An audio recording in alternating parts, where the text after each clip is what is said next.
বাংলা চলচ্চিত্রে রোম্যান্সের এক অন্যরকম আবহ তৈরি করেছিল উত্তম কুমার ও হেমন্ত মুখোপাধ্যায়ের যুগলবন্দি, এমনই মতো প্রকাশ করেছিলেন সন্ধ্যা মুখোপাধ্যায়।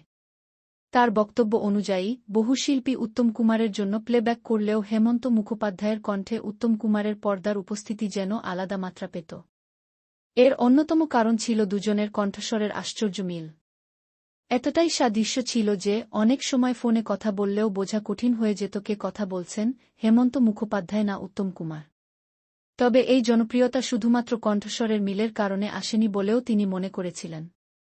তার মতে, বাংলা ছবির নিজস্ব নির্মাণশৈলী, গীতিকারদের লেখা, সুরকারদের সুরসৃষ্টি এবং পরিচালকদের উপস্থাপনা, সব মিলিয়েই তৈরি হয়েছিল সেই জাদু।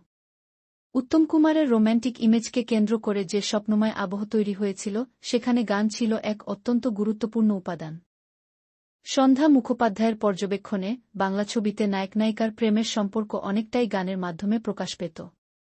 ফলে গান হয়ে উঠত গল্পের অবিচ্ছেদ্য অংশ। উত্তম কুমারের অসংখ্য ছবিতে সেই গানই তার চরিত্রকে আরও জীবন্ত করে তুলেছে।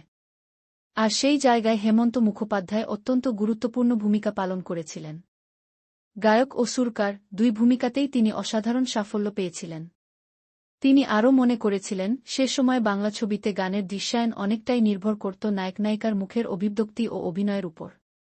কারণ আজকের মতো আলাদা কোরিওগ্রাফির চল তখন খুব বেশি ছিল না।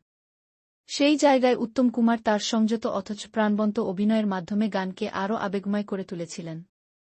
একইভাবে সুচিত্রা সেনও গানের আবহকে অভিনয়ের মাধ্যমে অনন্য উচ্চতায় পৌঁছে দিয়েছিলেন। সন্ধ্যা মুখোপাধ্যায়ের মতে, বাংলা ছবির সেই সোনালি সময়ে গান শুধুই বিনোদন ছিল না, তা ছিল প্রেম, অনুভূতি ও স্বপ্নের ভাষা।